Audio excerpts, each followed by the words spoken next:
Assalamualaikum warahmatullahi wabarakatuh. Salam sejahtera untuk kita semua. Om Swastiastu, Namo Buddhaya, salam kebajikan.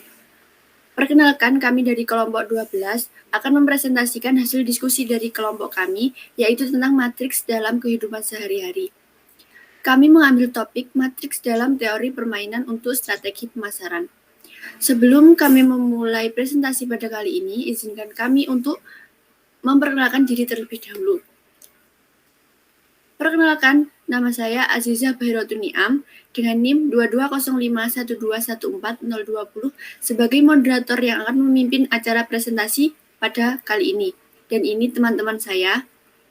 Perkenalkan, nama saya Dani Aji Saputra dengan NIM 220512140115. Perkenalkan, nama saya Muirotul Hasana dengan NIM 220512141016. Perkenalkan, nama saya Muhammad Nizar Hoba dengan NIM 220512140023. Kami akan membahas beberapa pembahasan, yaitu tentang matriks, yang kedua teori permainan, pemasaran, dan hubungan antara matriks, teori permainan, dan pemasaran. Baik, langsung saja pada pembahasan yang pertama, yaitu matriks. Baik, matriks adalah suatu susunan segi 4 siku-siku dari bilangan-bilangan. Bilangan-bilangan dalam susunan tersebut dinamakan dengan entry matriks. Penulisan matriks dapat menggunakan tanda kurung siku atau tanda kurung biasa. Huruf besar digunakan untuk menyatakan matriks, sedangkan huruf-huruf kecilnya digunakan untuk menyatakan entry-entry matriks. Entry-entry matriks yang berada di garis horizontal membentuk baris, sedangkan entry-entry yang ada pada garis vertikal membentuk suatu kolom. Adapun beberapa jenis matriks sebagai berikut, yaitu pertama, matriks bujur sangkar, kedua, matriks segitiga, ketiga, matriks segitiga bawah, keempat, matriks diagonal, kelima, matriks identitas, dan yang terakhir yaitu matriks nol. Dalam teori permainan, yaitu sebuah pendekatan terhadap kemungkinan strategi yang dipakai yang disusun secara matematis agar bisa diterima secara logis dan rasional. Teori permainan digunakan untuk mencari strategi terbaik dalam suatu aktivitas di mana setiap pemain di dalamnya sama-sama mencapai utilitas tertinggi. Adapun tujuan dari penggunaan teori permainan ini adalah untuk memenangkan persaingan. Beberapa unsur atau konsep dasar yang penting dalam menyelesaikan setiap kasus dengan teori permainan yaitu pertama, jumlah pemain. Dalam sebuah permainan sedikitnya 2 orang atau 2 kelompok sehingga teori ini membedakan jenis permainan itu menjadi permainan 2 orang atau permainan N orang. Dalam prakteknya, persaingan permainan bisa dilakukan oleh perusahaan pada saat akan mengeluarkan produk baru, penetapan harga produk, atau penentuan kebijaksanaan lain yang membuat pesaing bereaksi.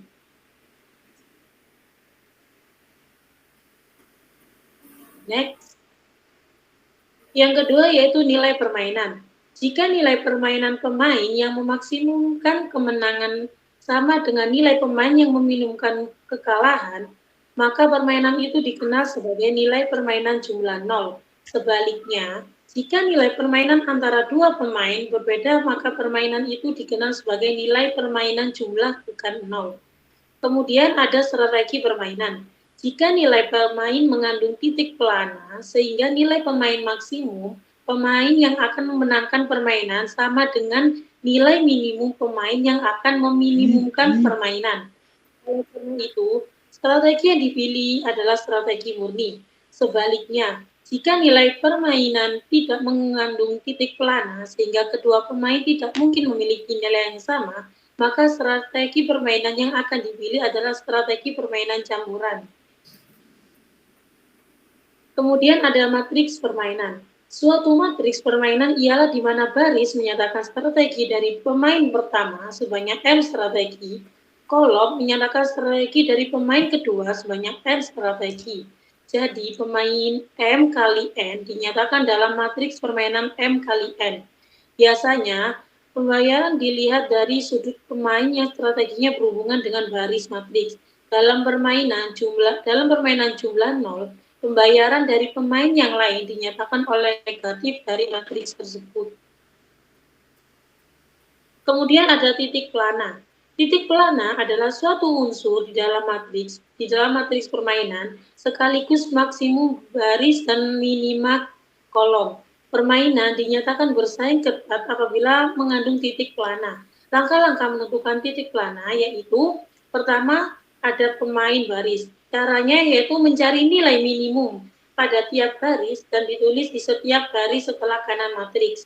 Kemudian mencari nilai maksimum dari nilai-nilai maksimum kolom, maksimum baris. Kemudian ada pemain kolom. Yang pertama itu mencari nilai maksimum pada tiap kolom dan ditulis di bawah tiap kolom matriks. Yang kedua yaitu mencari nilai minimum dari nilai-nilai maksimum kolom, minimax kolom.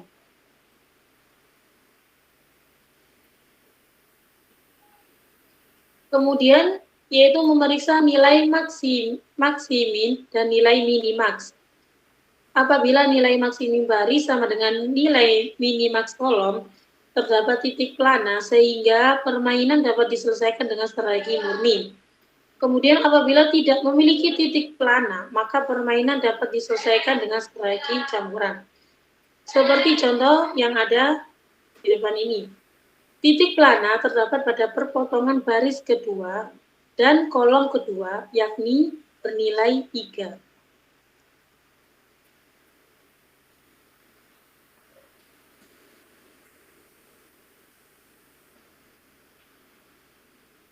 Permainan dua orang dengan nilai jumlah pemain 0. Tipe ini mengandung hal-hal pokok yang menjadi inti dari teori permainan, yaitu menentukan solusi optimal bagi kedua belah pihak yang saling bersaing bersesuaian dengan strategi optimalnya yang terbagi menjadi dua jenis, yakni pertama, strategi murni. Strategi permainan murni adalah permainan di mana masing-masing pemain memiliki satu strategi optimal yang memiliki nilai permainan sama. Dalam strategi ini, pemain pertama berusaha memaksimumkan kemenangan yang minimum, sehingga kriteria strategi optimumnya adalah kriteria maksimin baris. Sedangkan pemain kedua atau pemain kolom berusaha meminimumkan kekalahan yang maksimum, sehingga kriteria strategi optimumnya adalah kriteria minimax kolom. Langkah-langkah strategi murni. Berikut ini adalah matriks permainan antara perusahaan A dan perusahaan B. Pertama, mencari nilai terkecil pada tiap baris. Apabila pemain A menggunakan strategi A1, maka pemain B akan memilih strategi B1, sehingga nilai kerugiannya sebesar 4. Prinsipnya, apabila pemain A mengambil strategi, maka pemain B akan berusaha mengambil strategi yang memiliki nilai kerugian yang kecil. Berikut adalah matriks permainan antara perusahaan A dan B yang telah ditentukan maksimum kolom dan maksimin barisnya. 2. Mencari nilai terbesar pada tiap kolom. Apabila pemain B menggunakan strategi B1, maka pemain A akan memilih strategi A3, sehingga nilai kerugian dan keuntungannya sebesar 8. Saat pemain B memilih B1, harapannya akan memperoleh kerugian 4. Saat pemain B memilih B1, harapannya akan memperoleh kerugian 4. Namun, pemain A tidak rela memperoleh keuntungan kecil, sehingga pemain A memiliki strategi A3 atau kerugian terbesar.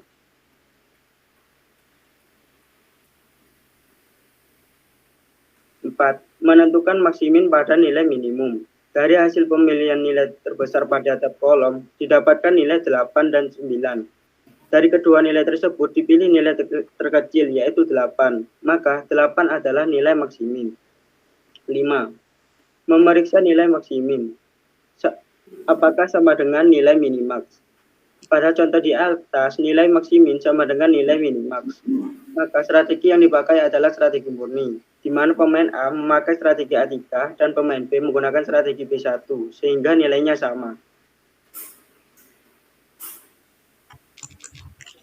Yang kedua, strategi campuran. Dalam kasus di mana permainan tidak memiliki titik pelana, penyelesaiannya harus melalui strategi campuran, di mana pemain pertama akan menggunakan strategi dengan proporsi probabilitas tertentu. Pemain pertama P1 dengan probabilitas pilihan strategi sebesar X, di mana 0 kurang dari X, X kurang dari 1. Untuk strategi pertamanya, maka untuk strategi pilihan kedua adalah sebesar X dikurangi 1 dikurangi X, sehingga jumlah seluruh proporsi probabilitas diperlukan untuk dimainkan strateginya sebesar 1. Probabilitas pemain 2 sama dengan pemain 1. Langkah-langkah strategi campuran. Yang pertama, mencari nilai terkecil tiap baris. Apabila pemain A menggunakan strategi A2, maka pemain B akan memilih strategi B3 sehingga nilai keuntungan dan kerugian sebesar 3. Tiap pemain A menjalankan strategi, maka pemain B akan menjalankan strategi yang memberikan kerugian kecil. Yang kedua, mencari nilai terbesar pada tiap kolom.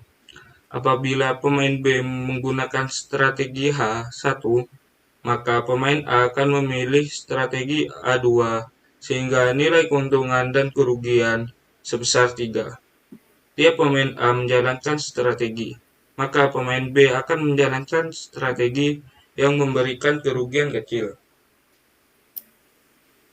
Yang ketiga, mencari maksimum pada nilai minimum baris.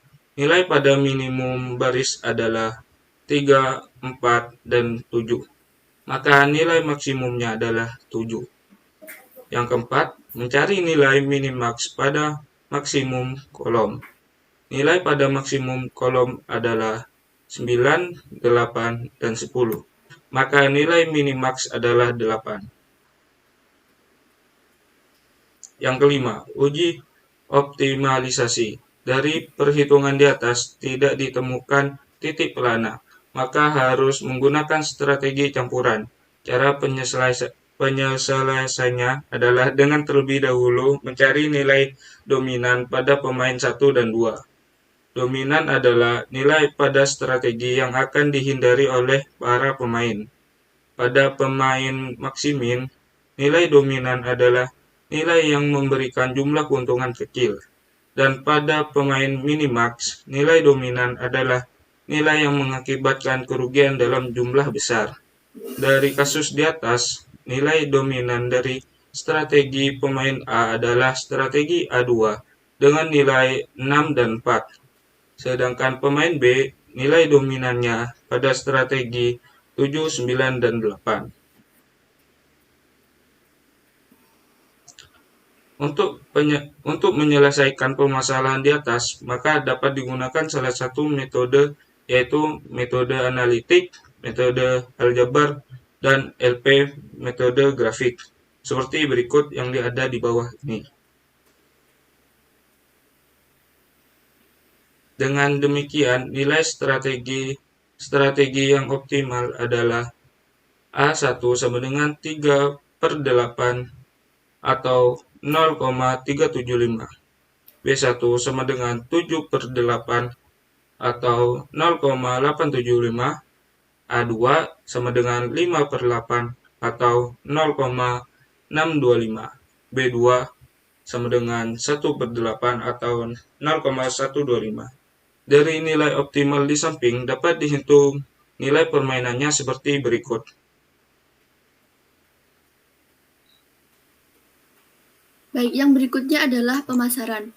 Pemasaran adalah suatu proses sosial dan manajerial yang membuat individu dan kelompok memperoleh apa yang mereka butuhkan dan inginkan lewat penciptaan dan pertukaran timbal balik produk dan nilai dengan orang lain. Adapun strategi-strategi pemasaran yang telah dispesifikasikan sebagai berikut. Yang pertama adalah strategi pemotongan harga, yaitu memasarkan produk yang setara namun dengan harga yang lebih murah. Yang kedua adalah strategi produk murah, yaitu memasarkan produk dengan kualitas rendah dengan harga yang lebih murah. Yang ketiga adalah strategi produk prestis. memasarkan produk dengan kualitas dan harga yang tinggi dari pesaing atau pemimpin pasar. Yang keempat, strategi pengembangbiakan produk, yaitu meluncurkan banyak versi produk agar konsumen lebih leluasa dalam memilih. Yang kelima adalah strategi inovasi produk, yaitu mengadakan pembaharuan produk untuk menyerang pesaing. Dan yang terakhir adalah strategi inovasi distribusi, yaitu penantang pasar berusaha menyalurkan distribusi baru. Adapun hubungan antara matriks, teori permainan, dan pemasaran adalah begitu banyak strategi pemasaran yang diterapkan perusahaan untuk mencapai tujuannya. Maka dari itu, teori permainan digunakan untuk menganalisa strategi-strategi pemasaran tersebut. Strategi-strategi yang dimiliki pemain dapat digambarkan secara numerik, sehingga strategi kedua pemain membentuk matriks. Strategi pemain 1 terletak pada baris, dan strategi pemain 2 terletak pada kolom. Setelah dibentuk matriks, maka proses analisis dilanjutkan dengan menggunakan teori permainan, mulai dari pencarian titik pelana, penggunaan strategi, dan menentukan nilai pembayaran dari strategi yang dimiliki oleh setiap pemain. Sekian presentasi dari kelompok kami. Semoga apa yang kami sampaikan bermanfaat, dan apabila ada kurang lebihnya, kami mohon maaf yang sebesar-besarnya. Wassalamualaikum warahmatullahi wabarakatuh.